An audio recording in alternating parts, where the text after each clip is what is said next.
et bienvenue à bord, je suis le capitaine Steffi Wolf et je vous embarque aujourd'hui pour une nouvelle vidéo pour un nouveau carnet d'écriture du capitaine. Ce carnet d'écriture c'est, me semble-t-il, le 8e, j'avais prévu de vous le faire il y a à peu près un mois, mais alors je n'étais pas arrivée à faire tout ce que j'avais à faire pour vous le faire, ça fait beaucoup de faire, et peu importe. Donc maintenant c'est bon, on y est, cette vidéo sera donc divisée en deux. Première partie, je vous parlerai de ma relecture du Trésor du Peuple des Brumes, et de ce que je vais en faire, et ensuite je vous parlerai du NaNoWriMo. Alors, le Trésor du Peuple des Brumes, c'est mon premier roman, il est paru en 2019, et c'est de la fantasy pirate. Il raconte l'histoire d'Annabelle, une jeune fille qui doit retrouver le Trésor du Peuple des Brumes. Pour ce faire, elle s'associe à des pirates, sauf que bien sûr, tout ne se passe pas comme elle le voudrait. C'est plein de dangers, d'aventures, d'actions, un petit peu de sentiments d'ailleurs que j'ai découvert, et voilà. Et donc, on m'en avait demandé une suite. Dès le début quasiment, et puis ponctuellement de temps en temps, quand les gens venaient et me voyaient en dédicace, ils me disaient mais vous avez pas la suite? Et je leur avais dit mais en fait c'est un one shot, l'histoire elle se termine là. Et bah en fait ils en voulaient plus, alors moi au début je disais non, en fait je l'ai écrit comme ça. Et puis au fur et à mesure je me suis dit bon Steffi, pourquoi pas, tu peux toujours essayer.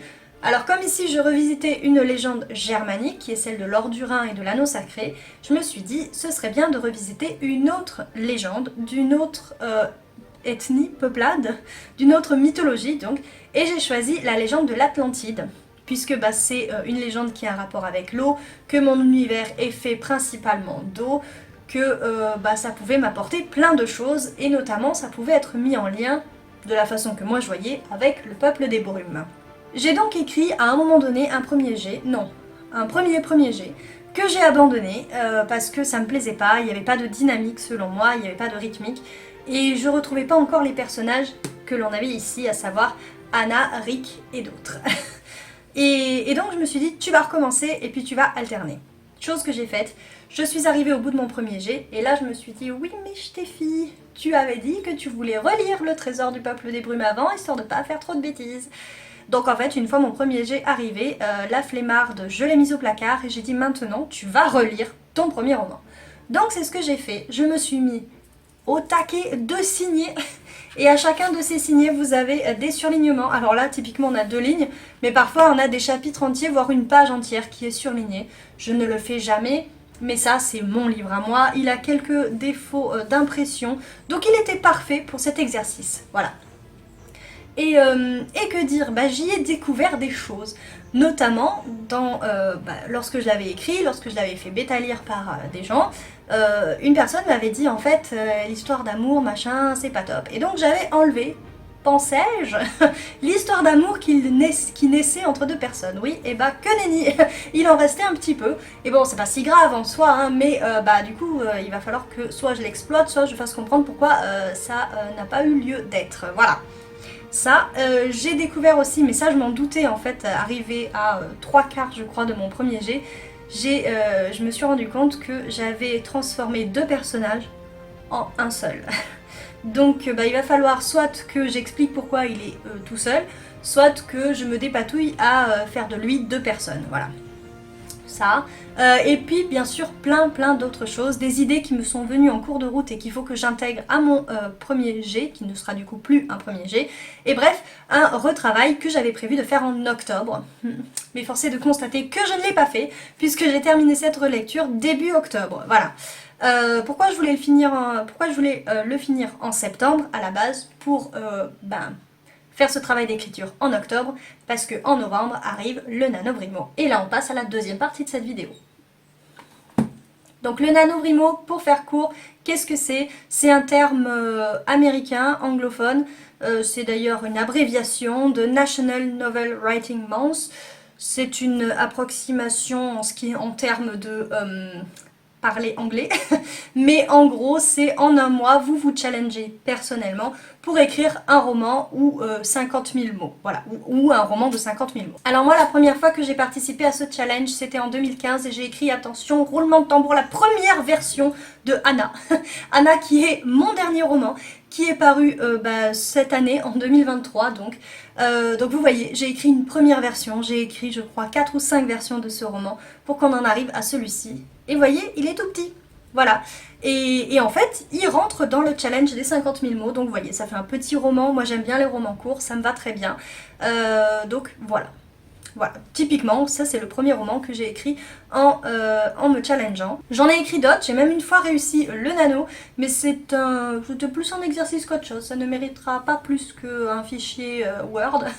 Et voilà, et puis au fur et à mesure du temps, je n'y arrivais plus trop. Pourquoi? Parce qu'entre temps, j'ai eu une fille. Et que cette fille prend beaucoup de place dans ma vie, évidemment un nourrisson à la base, petit enfant, qui grandit mais vite ou pas assez, on sait pas, mais qui en tout cas n'est pas encore complètement autonome, qu'on ne peut pas laisser pendant des heures tout seul, ou pas encore, enfin moi j'y arrive pas. Et bien cela m'a empêché de participer pleinement ou surtout de remporter le nano ces dernières années. Cela étant, maintenant, la voilà âgée de 4 ans et demi, même si elle me dit ça n'existe pas maman 4 ans et demi, donc la voilà âgée de 4 ans et demi, et la voilà qui prend un petit peu plus d'autonomie et j'espère vraiment pouvoir réussir à faire ce challenge, à le relever, à le remporter. Alors bon, je vais au moins essayer de me mettre à l'écriture quotidiennement. Dans le meilleur des cas, pour réussir le nano, il faut écrire 1667 mots par jour. Je pense que certains jours ce sera possible, voire plus. Il est évident que d'autres jours ce sera pas possible parce que la vie est celle qu'elle est, hein, et j'ai un boulot, je peux pas passer mon temps à écrire. Comme je vous disais, j'ai une fille, même si elle prend en autonomie, on n'est pas encore là. Que le soir, j'aime bien plutôt lire que de rester devant l'écran, mais là je pense qu'exceptionnellement en novembre, c'est pas forcément ce que je ferais. Mais enfin bref, voilà. Toutefois, je veux absolument cette année essayer et en plus, j'ai un nouveau projet. Alors ce projet, tout d'abord, je dois vous dire qu'il est issu d'un rêve. Un jour, j'ai fait un rêve, alors pas du tout comme certains américains, mais c'était un rêve avec des vampires et j'avais vraiment envie de le faire. Donc, alors que j'étais en dédicace, ça c'est mon carnet de dédicace où je note les horaires, etc., les jours, les événements, à qui je dédicace.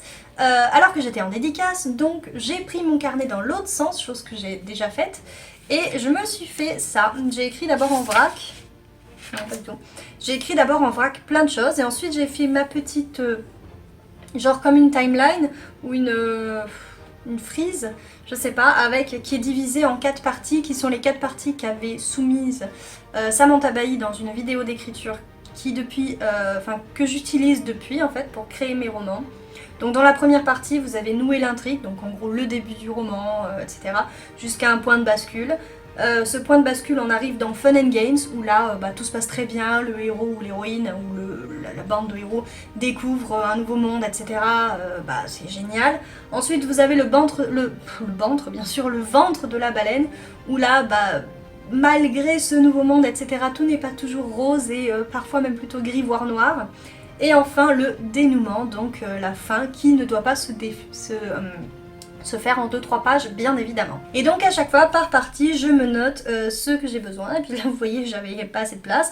Et puis à un moment donné, j'ai eu la fin avant le reste. Donc j'ai d'abord écrit la fin, et puis après je suis revenue. Enfin voilà. Donc ça, c'est un premier brouillon, un premier jeté d'idées. Et ensuite, j'ai repris mon carnet de ma romance de Noël. Et puis comme il n'était pas fini, j'ai décidé de m'en servir. Parce que moi j'aime bien les carnets, parce que tout ce qui est chapitrage, etc., je le fais généralement sur papier et ensuite seulement je passe à l'ordi. Enfin seulement, il y en a qui passent à l'ordi que pour la version numéro 15, hein, et qui écrivent tous leurs romans manuscritement, je sais pas si ça se dit, enfin bref, à la main. Moi ça je peux pas, j'ai essayé mais je peux pas. Et bref, j'ai pris ce carnet et j'ai noté mon projet, qui est un projet d'Empire Nanovrimo. Alors pourquoi d'Empire? Parce que mon héroïne est une d'Empire, c'est-à-dire une fille qui est mi-vampire, mi-humaine, donc née d'un couple humain-vampire. Et elle va devoir aider son frère, ou plutôt le sauver, mener l'enquête qui sauvera son frère. C'est un peu flou, hein, ouais, pour moi aussi. Je suis en train de faire le chapitrage, c'est pour ça. Et ce, avec l'aide de vampires, mais qui ne doivent surtout pas découvrir qu'elle est une vampire. Parce que la particularité des vampires, c'est qu'ils peuvent tuer les vampires. En plus des chasseurs de vampires, un vampire est vraiment un fléau pour les vampires. Mais elle a besoin d'eux pour aider son frère, pour mener l'enquête, donc il faut qu'elle cache son identité, qu'elle cache le fait qu'elle doit aider son frère, mais tout en menant l'enquête à leur côté et en partageant les infos, etc. Donc au niveau fiche personnage, je vous montre pas, j'avais prévu de vous montrer mais en fait non parce que j'en ai fait une, et tout le reste c'est des pages blanches. Et ensuite niveau chapitrage, ça commence là en vrai, attendez je vais y arriver, vous voyez fiche personnage, y a rien. Donc chapitrage ça commence ici et ça finit pour le moment ici, j'en suis au chapitre 21, vous voyez il y a quelques lignes par chapitre à peine. Et bien sûr ça devra faire plusieurs pages à chaque fois par chapitre. Donc 21, sachant que j'ai écrit à peu près 2/5 de mon intrigue. Donc il va falloir que je mette un coup de boost parce que là on est le 25 octobre, que le nano commence le 1er novembre, donc il va falloir se manier un peu, je t'ai et voilà, mais je devrais y arriver. Je veux y arriver en fait, donc je vais tout faire pour y arriver, voilà. C'est tout. Si vous voulez en savoir plus, j'essaierai de poster quotidiennement sur Insta mon avancée du nano. Alors je dis bien j'essaierai. La seule fois où j'ai été régulière, c'est où j'ai fait un calendrier de l'Avent. Donc je vais essayer d'en faire autant. Ça veut dire un petit peu plus, ça veut dire à peu près une semaine en plus. On va essayer de tenir. Mais voilà. Quoi d'autre? Oui, bien sûr, si vous voulez plus d'infos, vous avez mon site internet steffiwolf.fr. Là, je vous mettrai l'avancée également jour par jour, ou en tout cas j'essaierai. Je posterai de temps en temps des petits rendez-vous pour vous dire où j'en suis, comment ça se passe, etc. Parce que je ne peux pas faire une vidéo à chaque fois. Voilà, clairement, ça me prend beaucoup trop de temps. Là, vous voyez, ça fait un mois que je devais faire celle-là, donc voilà. Mais bref, si cette vidéo vous a plu quand même, n'hésitez pas à lui mettre un petit pouce vers le haut. Si vous voulez qu'on parle écriture, donc soit de la mienne, de mes projets, soit pourquoi pas des vôtres, les commentaires sont là pour ça. Et puis si vous n'êtes pas abonné à cette chaîne et que le contenu vous plaît également, n'hésitez pas à vous abonner. Il me semble que pour être, c'est un peu tôt pour allumer le feu. Donc pour être notifié quant aux vidéos, il faut actionner la cloche ou je sais pas trop quoi. Ouais, je suis vachement au fait de YouTube. Et bref, donc faites-le, n'hésitez pas si ça vous plaît bien sûr. Et puis moi, je vous souhaite une excellente navigation sur YouTube et je vous dis à bientôt pour une prochaine vidéo. Tchuss!